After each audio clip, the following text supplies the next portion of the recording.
Hello my dear students, welcome to class 12th. In this class 12th, today's our topic is you can see electric field due to long straight infinite wire. एक infinite wire की वजह से हमें क्या निकालना है, electric field निकालना है। मैंने डायग्राम पहले से बना लिया। अब एक चीज समझ सकते हैं, मैंने एक इनफाइनाइट वायर ले लिया अपने मन से, कोई भी A B C D E F G H I J K कोई नाम दे देना, कोई नाम देने की जरूरत नहीं। इनफाइनाइट है, क्या है, इनफाइनाइट है तो नाम देने की कोई जरूरत नहीं है। इस वायर से किसी पॉइंट पी पे, यहाँ ओ पॉइंट से पॉइंट पी पे हम आ गए। पॉइंट पी दिख रहा है आपको। एक कोई टेस्ट चार्ज क्यू नॉट रख दिया। भाई हमें फोर्स निकालना है, भाई हमें इलेक्ट्रिक फील्ड निकालना है, किस पे निकालेंगे, टेस्ट चार्ज पे निकालेंगे। टेस्ट चार्ज हमने क्यू नॉट रख दिया। अब हमें ये तो पता नहीं है कि इलेक्ट्रिक फील्ड हम जब कैलकुलेट करते हैं तो इलेक्ट्रिक फील्ड हम या फोर्स पॉइंट चार्ज से पढ़ा है, कूलम्ब्स लॉ के अकॉर्डिंग। तो भाई कूलम्ब्स लॉ में हमें पूरा स्ट्रेट वायर तो पढ़ा नहीं है, तो क्या करें, स्मॉल पार्ट के लिए कैलकुलेट कर लें और फिर से इंटीग्रेट कर देंगे, समेशन कर देंगे, हमें आंसर मिल जाएगा। हम क्या करते हैं, एक स्मॉल एलिमेंट ए बी ले लेते हैं जिसकी लेंथ डीएल है और ये बी पॉइंट ओ से एल लेंथ पे है। तो अब एल लेंथ कितनी वेरी कर रही है, एल लेंथ वेरी कर रही है माइनस इनफाइनाइट से लेकर प्लस इनफाइनाइट के बीच में, यानी जीरो। ठीक है। अब अगर मैं एंगल की बात करूं तो भाई यहां से ये एंगल एल बनाता है। ठीक। अगर मैं एंगल की बात करूं तो सोचना मेरे हाथ को ऐसे देखना, मैं यहां से इनफाइनाइट लेंथ देखना चाहता हूं, ये देखिए ये देखिए ये देखिए ये देखिए कि ये इनफाइनाइट हो गया। एंगल कितना हो गया, 90 डिग्री। सिमिलरली मैं यहां से नीचे आऊंगा तो एंगल कितना हो जाएगा, 90 डिग्री। तो हमारी लिमिट कहां से कहां तक वेरी कर रही है, अल्फा की लिमिट माइनस इनफाइनाइट से प्लस इनफाइनाइट के लिए अल्फा की लिमिट वेरी कर रही है। अगर मुझे अल्फा की रिक्वायरमेंट होगी तो लिमिट की जरूरत होगी तो माइनस 90 से प्लस 90 के लिए मैं अल्फा की लिमिट लगा दूंगा अगर मुझे जरूरत पड़ती है तो। अब अगर फील्ड की डायरेक्शन ये होगी, सिंपल सी बात है, अगर मैंने चार्ज को क्यू दिया हुआ है तो फील्ड की डायरेक्शन क्या होगी, ये होगी। तो जब यहां पे चार्ज पूरे पे क्यू दिया है तो डीएल लेंथ पे चार्ज क्या होगा, डीएल लेंथ पे चार्ज हो जाएगा डी क्यू। क्या हो जाएगा, डी क्यू। और एक लेमडा का फॉर्मूला आप लोगों ने पढ़ा था, lambda is equals to D Q upon DL. ये तो फॉर्मूला एक वेल नोन फॉर्मूला है जो आप अच्छे तरीके से जानते हैं कि भाई लीनियर चार्ज डेंसिटी किसके इक्वल होती है, कि भाई लीनियर चार्ज डेंसिटी क्यू और लेंथ के इक्वल होती है, क्यू अपॉन लेंथ के इक्वल होती है, यानी चार्ज अपॉन लेंथ। एक सिंपल सी बात है। ठीक है। अब मुझे क्या करना है, भाई इसे कंपोनेंट ब्रेक करो, ये तो इधर जा रहा है तो इसका कंपोनेंट ब्रेक किया, इधर कौन सा कंपोनेंट आएगा, अगर ये अल्फा है तो ये भी अल्फा हो जाएगा, तो इधर आ जाएगा डीई कॉस अल्फा। इधर कौन सा कंपोनेंट आएगा, इधर आ जाएगा DE sine alpha. You can see very clearly, बहुत सिंपल सी कहानी है, कुछ भी इसमें हमने अपनी तरफ से चेंज करके नहीं लिखा हुआ है, सिंपल सिंपल बातें यहां पे बताई गई हैं। अच्छा एक काम और कर लेते हैं कि अगर हम चाहें तो ये डिस्टेंस निकाल सकते हैं। अगर मैं इसको डिस्टेंस को x सपोज कर लेता हूं, अपने मन से ले लेता हूं, ये डिस्टेंस x ले लेता हूं और ये डिस्टेंस में r कह देता हूं, तो ये r क्या होगा, ये r हो जाएगा under root x square plus l square. Sorry l is given here ना, तो एल स्क्वायर ही लिखेंगे। तो r is equals to under root x square plus l square. Simple सी कहानी है। अगर मुझे यहां से sine theta, cos theta, tan theta अगर किसी की जरूरत पड़े तो मैं कैलकुलेट कर सकता हूं, मुझे कोई परेशानी नहीं आनी चाहिए, वेरी इजीली आराम से कैलकुलेट कर सकता हूं, कोई भी बिना हेडेक के। तो चाहे मैं यहाँ पे साइन थीटा कैलकुलेट करना चाहूँ साइन कर सकता हूँ, कॉस कैलकुलेट करना चाहूँ कॉस कर सकता हूँ। मुझे अगर कंपोनेंट ब्रेक्स करके उनकी वैल्यूज निकालनी है तो मैं with the help of this diagram, because हमारे पास क्या है भाई, राइट एंगल ट्राइंगल है। अब राइट एंगल ट्राइंगल में हम क्या कर सकते हैं, ट्रिग्नोमेट्री लगा सकते हैं। साइन निकालना चाहो साइन निकालो, कॉस निकालना चाहो कॉस निकालो, टेन निकालना चाहो टेन निकालो। टेन क्या होता है आप तो बहुत सिंपल तरीके से जानते हैं, टेन क्या होगा, इसमें और इसमें रिलेशन देगा, कॉस क्या होगा, इसमें और इसमें रिलेशन देगा, और साइन क्या होगा, इसमें और इसमें रिलेशन देगा। जब जरूरत पड़ेगी तब लगा लेंगे। अब एक सोचने वाली बात, अभी ये कंपोनेंट यहाँ था, ऐसे कंपोनेंट और भी होंगे और भी होंगे और भी होंगे, यहां तक सारे कंपोनेंट अगर हम डी साइन थीटा वाले कंपोनेंट्स को ऐड करेंगे तो यहाँ का सबका सम इधर आएगा, लेकिन इधर वाले कंपोनेंट का सबका सम ऊपर आएगा। देख लो यहाँ से हम तो आप दिखाना चाहो तो मैं एक ब्लू पेन से थोड़ा सा एक टिक बना देता हूँ। Where is my blue pen, ये रहे भाई साहब छोटे बेटे थे, इससे मैं एक यहाँ पे फिगर बना देता हूँ आपको, जिससे कि आपको याद आ जाएगा कि भाई यहाँ पर अगर हमारा कंपोनेंट है तो ये भी ऐसे जाएगा और सब small small small small same same same same same element होंगे। तो जितना कंपोनेंट इधर होगा साइन थीटा इधर उतना ही आएगा, कॉस इधर आ जाएगा। तो हमारे जितने भी साइन कंपोनेंट होंगे वो एक दूसरे को कैंसिल कर देंगे। तो हम क्या लिख सकते हैं, हम लिख सकते हैं integration of DE sine alpha is equals to 0। Integration means the total sum किसका, साइन का। भाई देखिए इंटीग्रेशन और समेशन में इतना डिफरेंस है। जब हम किसी का कॉन्टिन्यूअस सम करते हैं, यहां से स्टार्ट किया यहीं पे एंड करना है, पूरा सम स्टार्ट से एंड तक बिल्कुल कॉन्टिन्यूअसली चलता है, तो वहां पर क्या होता है, इंटीग्रेशन होता है। हमें सम करना है, पहले ये लिख दिया, फिर ये कर दिया, फिर ये कर दिया, फिर ये कर दिया, फिर ये कर दिया, फिर ये कर दिया, फिर ये कर दिया, आगे पीछे करके करना है, तो हम वहां पर समेशन भी यूज कर सकते हैं। तो ये हमारे ऊपर डिपेंड करता है कि हम समेशन यूज करना चाह रहे हैं कि इंटीग्रेशन। अगर लिमिट्स आर गिवन, कंटिन्यूअसली चल रहा है, तो you have to use integration my dear. तो हमारा पॉइंट कहां चल रहा था भाई, हम यहां चल रहे थे कि D sine theta sine alpha की वैल्यू क्या होगी, 0 हो जाएगी। तो हमें टोटल इलेक्ट्रिक फील्ड किससे मिलने वाला है, टोटल इलेक्ट्रिक फील्ड मिलने वाला है integration of DE cos alpha से। किससे मिलने वाला है, integration of DE cos alpha से हमको इसकी वैल्यू मिलने वाली है। अब मैंने आपसे कहा था भाई यहां से हमें यहां पर इलेक्ट्रिक फील्ड निकालना है, कैसे निकाला जाए। तो भाई इलेक्ट्रिक फील्ड निकालने का फॉर्मूला क्या होता है, 1/4 pi epsilon not q upon r square. यहाँ पे q1 q2 नहीं होता, q1 q2 मतलब फोर्स, और only q upon r square. और q में कौन सा q, जो पहले से वहां रखा हुआ है, यहाँ पहले से रखा हुआ कौन है, dq है। भाई q नॉट तो हमारा बाहर से आया टेस्ट चार्ज है, तो टेस्ट चार्ज की वजह से इलेक्ट्रिक फील्ड नहीं होता। इलेक्ट्रिक फील्ड किसकी वजह से होता है, जो पहले से चार्ज वहां पर रखा हुआ है। तो हम क्या करेंगे कि भाई यहां पर इलेक्ट्रिक फील्ड की वैल्यू पुट करेंगे, रख देते हैं। डी क्या हो जाएगा, 1/4 पाई एप्सिलॉन नॉट, क्या आया 1/4 पाई एप्सिलॉन नॉट, क्यू मतलब d Q upon r square मतलब r square, cos alpha as it is है भैया हम लिखा देंगे, हम कॉस अल्फा से कोई बात ही नहीं करेंगे, जो जहां जैसा लिखा है हम उसे वैसा ही लिखा देते हैं, वैसे कोई मतलब नहीं। अभी चार्ज को एल में कन्वर्ट करेंगे, एल को भी हम कुछ चीजों से कन्वर्ट करके लेके आएंगे, अभी आपको सब बताते हैं। मैं यहाँ से ये वाला क्वेश्चन अब इस समय इरेज कर लूंगा, क्योंकि मुझे यहाँ पर कुछ कैलकुलेशन ट्रिग्नोमेट्री की करनी होगी, तो मैं ये वाला स्पेस यूज कर सकता हूँ, that's why I am erasing it. बहुत सिंपल सा तरीका है। अब क्या करते हैं, देखिए अब पहले देख लीजिए आराम से, इतना कर लिया। अब मुझे क्या क्या वैल्यूज पुट करनी है, आप गौर से देखिएगा, मैं बिल्कुल हट गया हूं सामने से। आप गौर से देखिए, हमें क्या करना है कि डी क्यू की वैल्यू हम पुट कर सकते हैं, और वो भी कहां, सामने बोर्ड पे लिखा हुआ है D L lambda is equals to D Q upon D L. तो डी क्यू क्या हो जाएगा, लेमडा डी एल हो जाएगा, क्या हो जाएगा, लेमडा डी एल हो जाएगा। ठीक है, चलिए बात कर लेते हैं इन सबसे, आराम से अच्छे से बात करते हैं। मैं रिटर्न बैक हो गया, मैंने कहा आप लोगों को दिख जाए इसलिए हट गया था। अच्छा एक काम करते हैं, जो कांस्टेंट वाली टर्म है उनको बाहर ले लेते हैं, तो 1/4 पाई एप्सिलॉन नॉट, अब इनसे बाहर बात करते हैं, अंदर जो जिससे चेंज होना है उन सबको अंदर रखते हैं।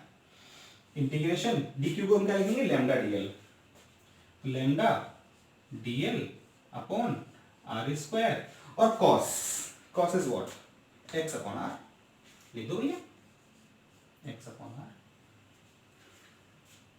But the problem is how can you integrate l, l के बारे में आपको यहाँ कोई रिलेशन नहीं दिया, तो बेटा रिलेशन निकाल लेते हैं, बहुत सिंपल सा तरीका है।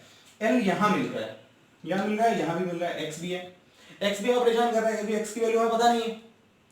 तो एक काम कर लेते हैं, इसको भी यहां से किसका नहीं कोशिश करते हैं, सबको हटाने की कोशिश करते हैं। तो हम लिखते हैं टेन थीटा, थीटा क्यों, यहाँ पे अल्फा लिया तो अल्फा लेंगे, tan alpha is equals to L upon x.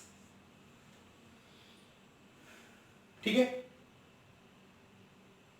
ऐसे कन्वर्ट करने की कोशिश करते हैं, x is a fix value, x तो हमारी फिक्स वैल्यू है, तो यहां से l is equals to x tan alpha आ गया। देख लीजिए बहुत सिंपल सी कहानी है, l is equals to x tan alpha आ गया। अब अगर मुझे dl अपॉन dx निकालना हो या dl अपॉन d अल्फा निकालना हो, तो मैं क्या करूंगा, अल्फा के लिए x तो फिक्स वैल्यू होगी ना, वो तो यहाँ पे फिक्स है तो वहां पे फिक्स होगी ना, तो उसमें तो कोई चेंज आने वाला नहीं है, तो x x ही रहेगा। तो हमारा यहाँ से इंटीग्रेशन करेंगे तो ये हमारा हो जाएगा dl is equals to x, tan alpha का integration sec square alpha D alpha, sorry d alpha. तो at the place of l I can write x tan alpha, at the place of d l I can write x sec square alpha D alpha.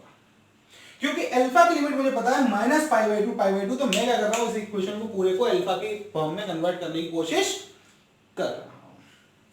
तो let me put all the values here. क्या करते हैं, values put करते हैं, ये सारी values put करते हैं, देखते हैं क्या होता है।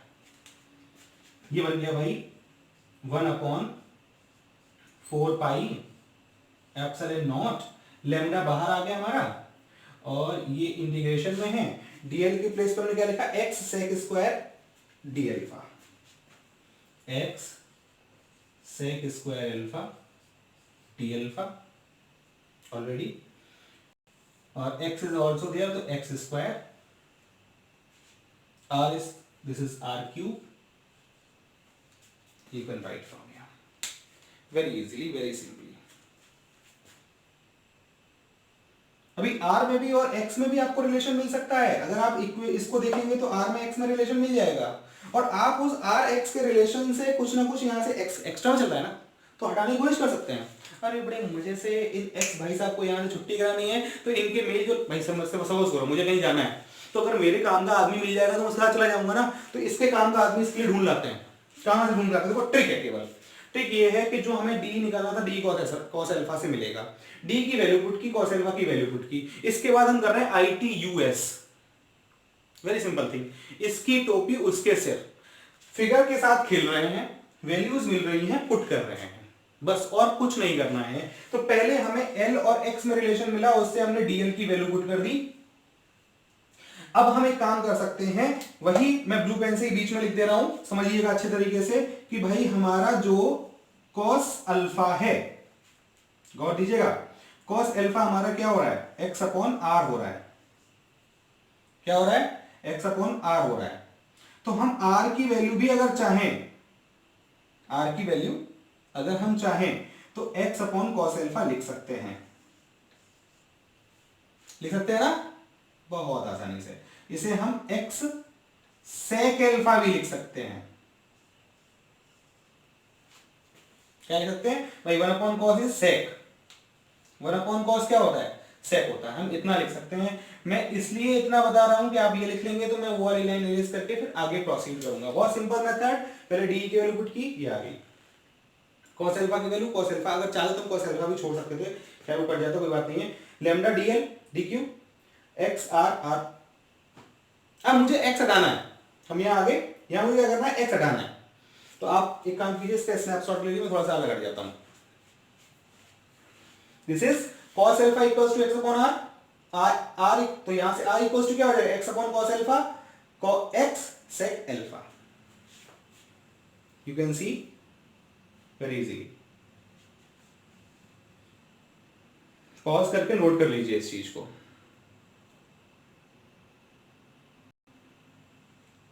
आगे बढ़ते हैं। आगे बढ़ने के लिए छोटा सा काम करना है, क्योंकि मैं ये लाइन लिखी रहने दूंगा, बाकी और लाइन अब मैं इरेज कर रहा हूं।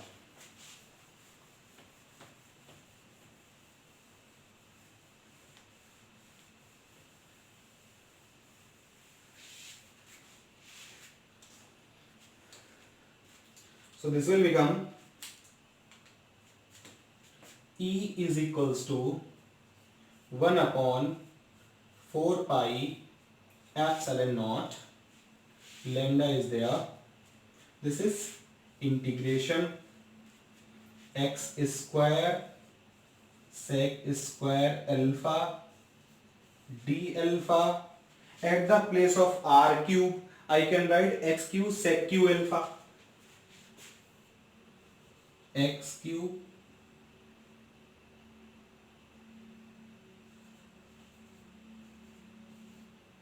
sec q alpha. What do you get here? You can see my dear.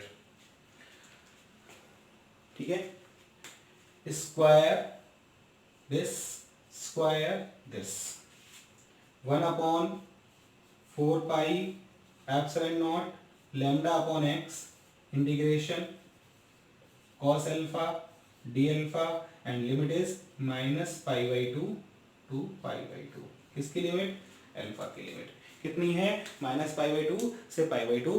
मैं दोबारा हट जाता हूँ, आप आराम से देखिए कि हमने क्या किया, r³ की वैल्यू पुट कर दी और r³ की वैल्यू कितनी आई है, r³ की वैल्यू आई है x³ sec q अल्फा। तो हमने जो भी वैल्यूज कर सकती थी काट दी और उसके बाद जो वैल्यू आ सकती थी आ गई। Very simple, very simple. cos alpha का इंटीग्रेशन, साइन का इंटीग्रेशन माइनस कॉस और कॉस का integration sine alpha.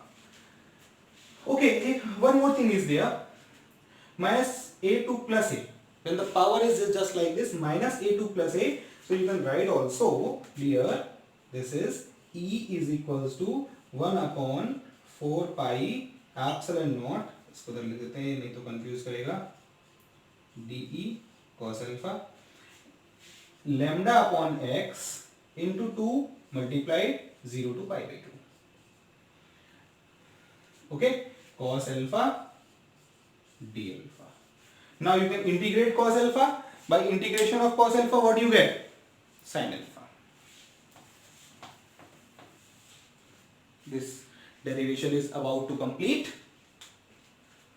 E is equals to 1 upon 4 pi epsilon naught lambda upon x 2 sin alpha 0 to π/2. Sin 90 is and sin 0 is, sin 0 is 0, sin 90 is 1, so 1 minus 0 is 1. So this value becomes 1. So the value of E is given by 2 lambda upon 4 pi epsilon naught x. You can also write or lambda upon 2 pi epsilon naught x or any distance that you are taking. Very important formula for you. ये CBSE में एक बार पूछा गया है कि drive this formula without using Gauss theorem, तो हमने यहाँ पे कोई थ्योरम यूज नहीं की, मैथमेटिकली जैसा हम कर सकते थे हमने वही किया, अपने नॉर्मल फॉर्मूले को यूज किया है और कुछ नहीं किया है। Note it down fast. I am going to explain dipole now. बहुत आसान है, बस हमें जो टेक्निक्स याद रखनी है, यहाँ पे tan थीटा याद रखना है और cos थीटा। अगर tan और cos दोनों याद है तो हम बस उसका इंटीग्रेशन करते गए और कुछ नहीं किया। इंटीग्रेशन में हमें याद रखना है, क्या क्या याद रखना है, differentiation of tan theta is sec square theta, differentiation of tan theta is sec square theta, differentiation of cos theta is sin theta. Integration, sorry, there is integration, here is differentiation. So I am going to erase. The next topic is electric dipole.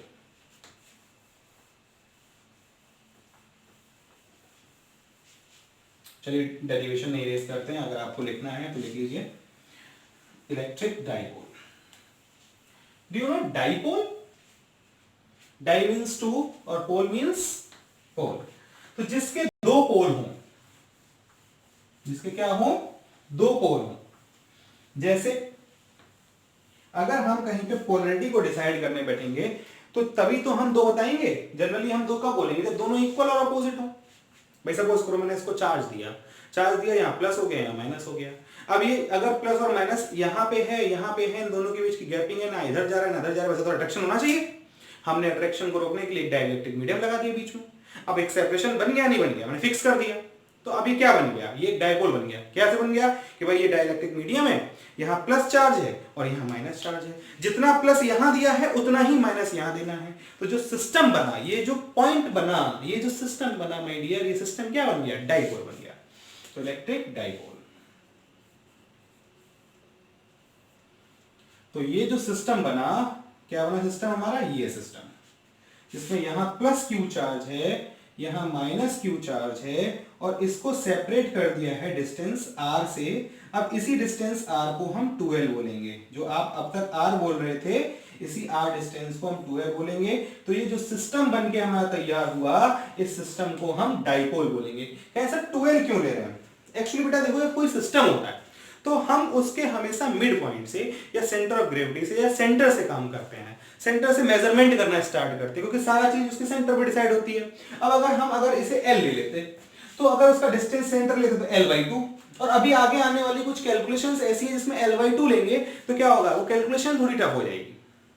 लेकिन एक बात याद रखेंगे, जब numerical होगा तो हमें L/2 और उससे मतलब नहीं है, 2L मतलब R, 2L मतलब सेपरेशन बिटवीन देम। तो अगर उन्होंने कहा सेपरेशन 5 है तो 2 का मल्टीप्लाई नहीं करना, 5 है मींस 2L की वैल्यू 5 दी है, 5 मतलब 2L की वैल्यू 5 दी है, हमें वो 2L की वैल्यू ही वहां पे पुट करनी है, तो बिल्कुल भी टेंशन नहीं लेनी है। तो पहली बात, a system made up of two equal and opposite charges separated by a distance. एक सिस्टम है किससे बना, टू इक्वल अपोजिट चार्जेस बना, ठीक है। कैसे चार्ज है, इक्वल एंड अपोजिट है, मैग्नीट्यूड सेम है, एक डिस्टेंस से सेपरेट कर दिए। इस सिस्टम को हम क्या बोल रहे हैं, इस सिस्टम को हम बोल रहे हैं क्या, डाइपोल। सिस्टम को क्या बोल रहे हैं, तो डाइपोल। अब बात आती है जब कोई चीज बनती है तो उसकी स्ट्रेंथ भी तो होगी कुछ, तो इसकी स्ट्रेंथ क्या है, तो हमेशा डाइपोल की स्ट्रेंथ को हम डाइपोल मोमेंट से कैलकुलेट करते हैं, और इसकी वैल्यू होती है P, और ये बराबर होता है Q इंटू 2L। जनरली हम 2QL लिख देते हैं, जनरली क्या लिखते हैं, 2QL। अब इंटरेस्टिंग बात समझिएगा, इसकी हमेशा डायरेक्शन होती है और डायरेक्शन हमेशा -2 प्लस होती है, पी डायरेक्शन क्या होगी, -2 प्लस होगी। अब इंटरेस्टिंग बात समझते हैं, एक डायरेक्शनल क्वांटिटी जबकि हमारी सारी क्वांटिटी डायरेक्शनल नहीं है। यहाँ पे क्या है, the product of a charge, any of the charge.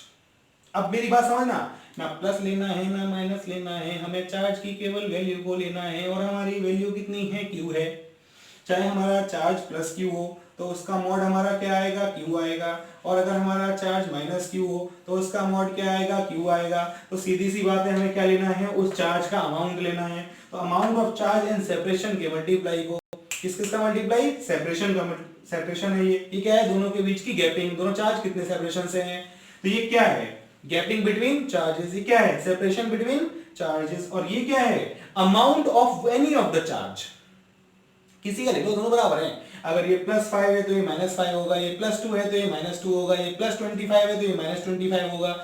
Opposite भी कर सकते हो, माइनस इधर कर दो प्लस इधर कर दो, कोई फाउंडेशन नहीं है, कोई लिमिटेशन नहीं कि ये होना जरूरी है, बट ये कि चार्ज हमें लेना है। अगर 5 है तो दोनों का 5 ले लेंगे, दोनों में से एक का तो लेना है, 5 ले लेंगे, दोनों के बीच की सेपरेशन 2 मीटर है, 2 का मल्टीप्लाई कर देंगे, तो जो वैल्यू मिलेगी वो क्या होगी, डाइपोल मोमेंट होगा, और इसी को हम क्या बोलते हैं, डाइपोल स्ट्रेंथ बोलते हैं। क्या बोलते हैं इसे हम, डाइपोल स्ट्रेंथ। तो हम इसकी स्ट्रेंथ कितना हैवी है, मोमेंट का पता कर लो। अगर मोमेंट ज्यादा है तो स्ट्रांग है, मोमेंट कम है तो स्ट्रांग नहीं है।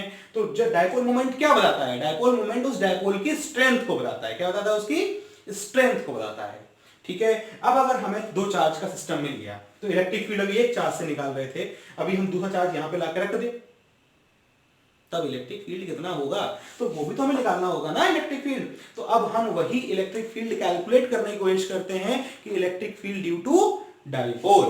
तो पहली बात डाइपोल के बारे में एक डेफिनेशन लिखेंगे, नोट कीजिए।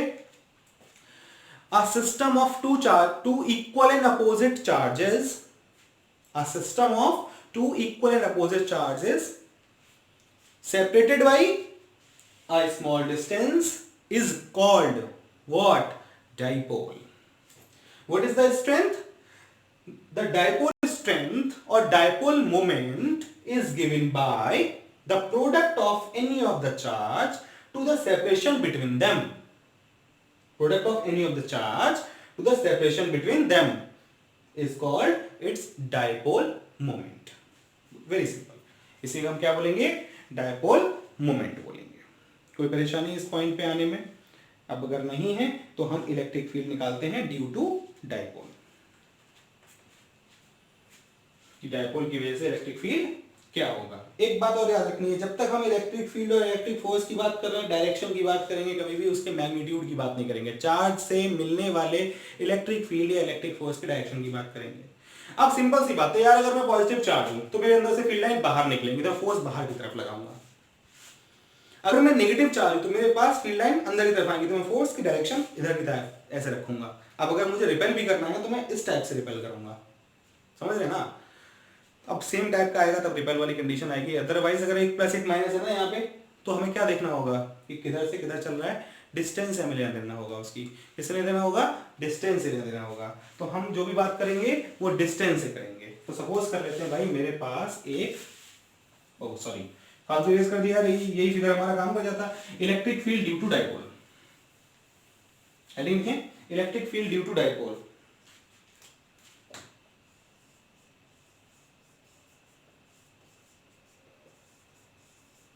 Electric field due to dipole. Number 1, on its axial position, यानी उसकी एक्सिस पे, इसे हम एंड ऑन पोजीशन भी बोलते हैं, ऑन द लाइन भी बोलते हैं। ऑन द लाइन भी कह सकते हैं, एक्सियल पोजीशन भी बोल सकते हैं, और एंड ऑन पोजीशन भी बोल सकते हैं, एंड ऑन पोजीशन। ठीक है, तो मेरे पास क्या है? मेरे पास एक मार्कर है, इस मार्कर से मैं खेल रहा हूं। ये क्यू हो गया, चलिए माइनस क्यू ले लेते हैं। ये क्यू हो गया, चलिए प्लस क्यू ले लेते हैं।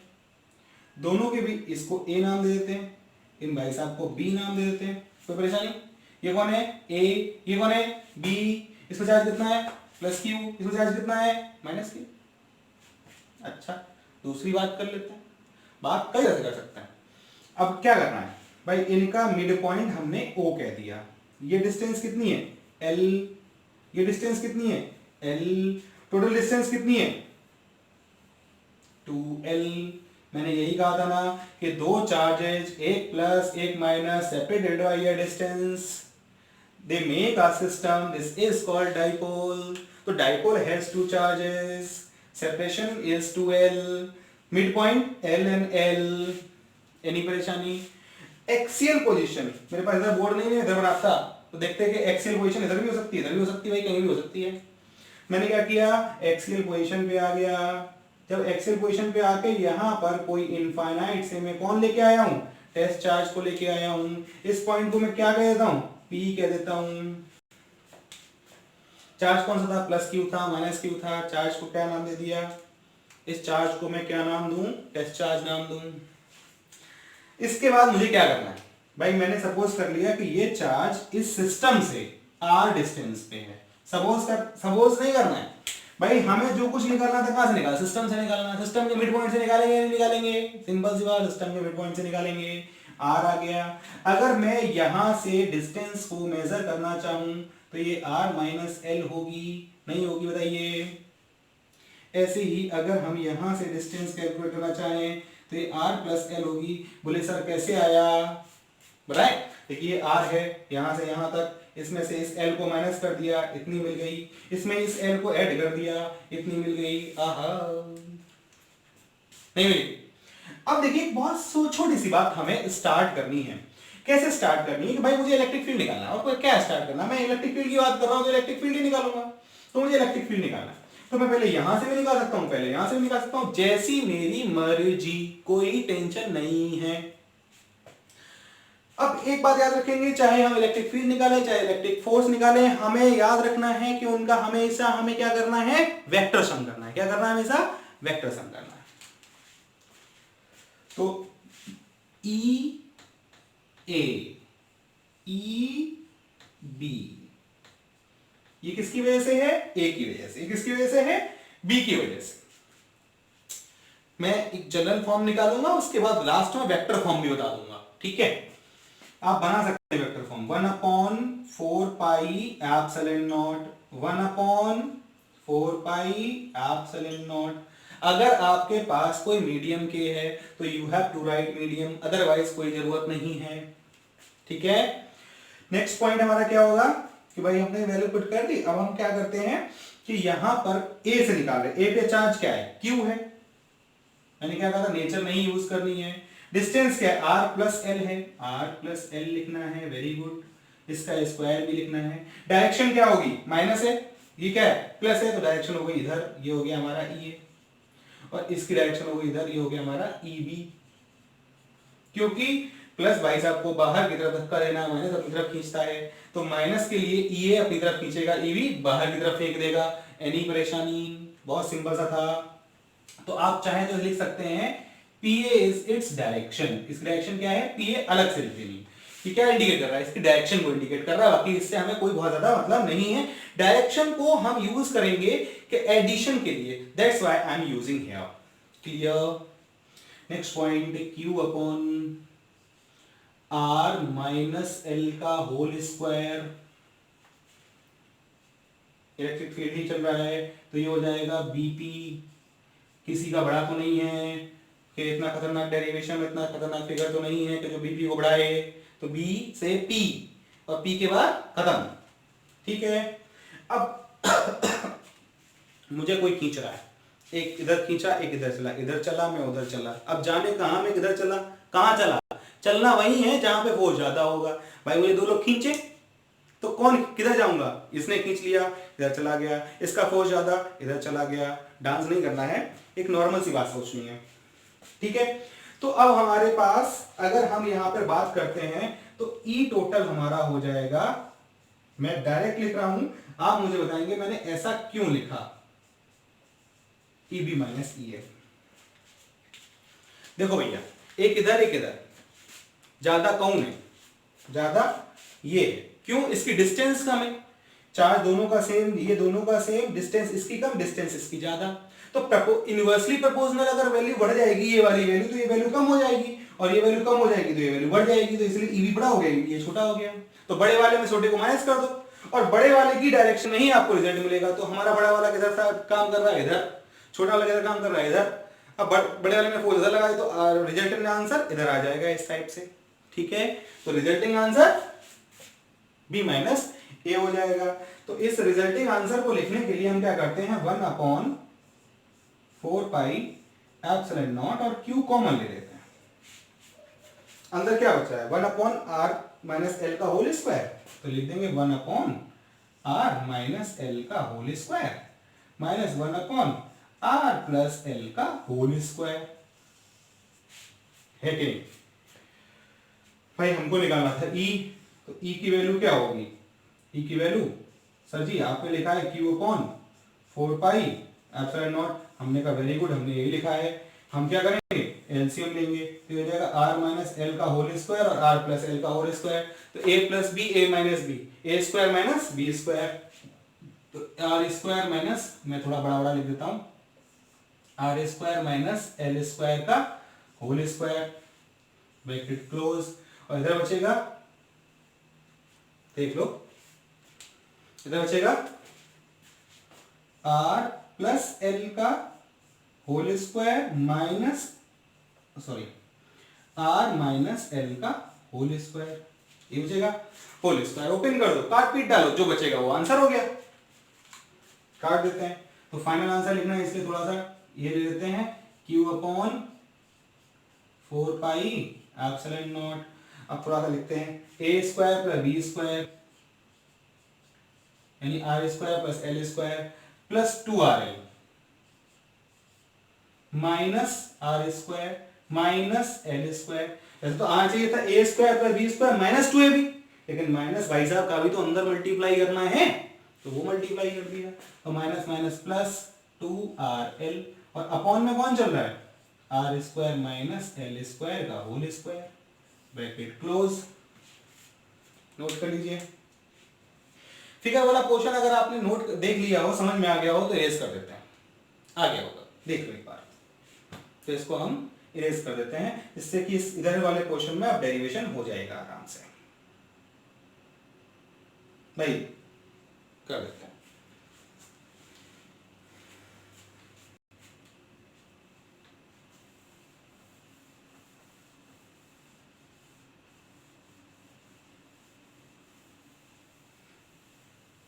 इतने हिस्से में भी पूरा कैलकुलेशन हो जाएगा। देखिए भाई, तो हमारी वैल्यू क्या आई, जो तुकबंदी बन गई, देखिए भाई वैल्यू क्या आई, Q upon 4 pi epsilon naught, आ गया, it R square L square L square 4RL।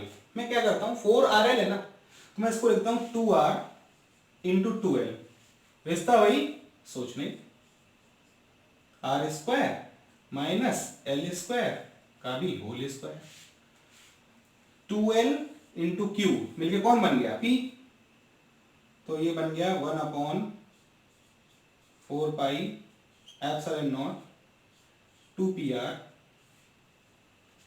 तुम पर हम हैं अटके यारा का होल स्क्वायर। ये आपका हो गया इलेक्ट्रिक फील्ड का फॉर्मूला। अब बुक से हमें मैच भी कराना है। देखो भैया एक बात बता दें, जनरल क्वेश्चंस जो कंपटीशन लेवल पे आते हैं वो इन्हीं सब फॉर्मूले से यूज सॉल्व होते हैं।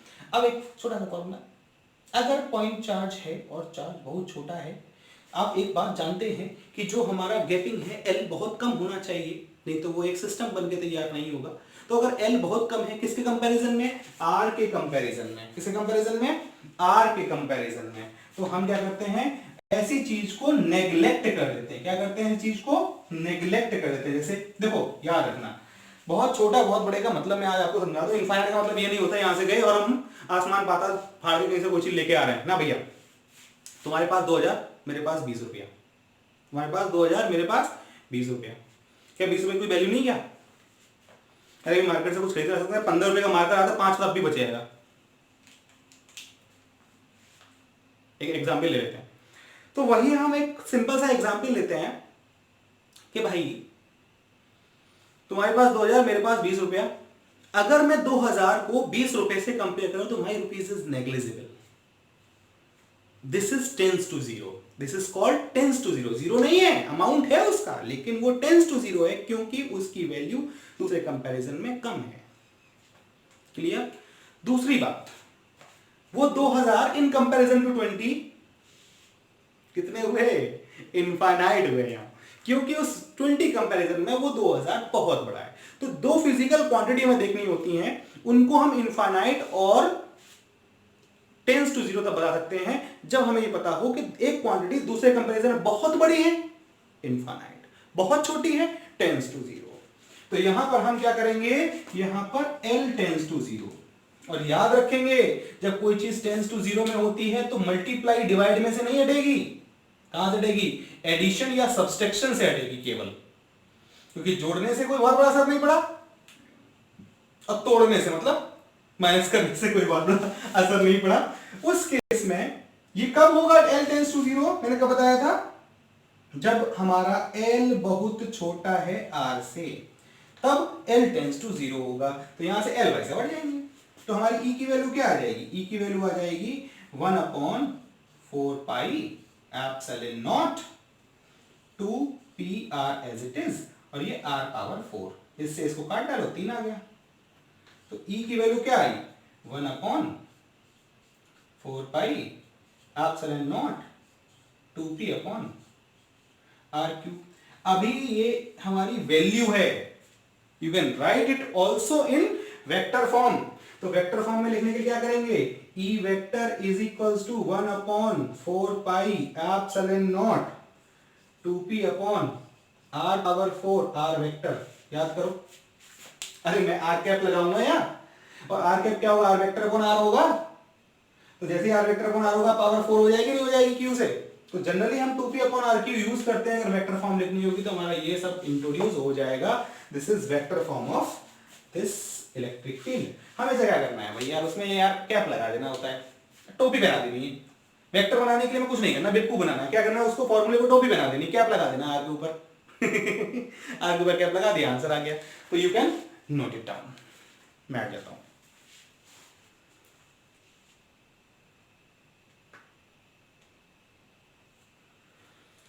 नेक्स्ट में हम पढ़ेंगे इलेक्ट्रिक डायपोल से ही इलेक्ट्रिक फील्ड निकालेंगे।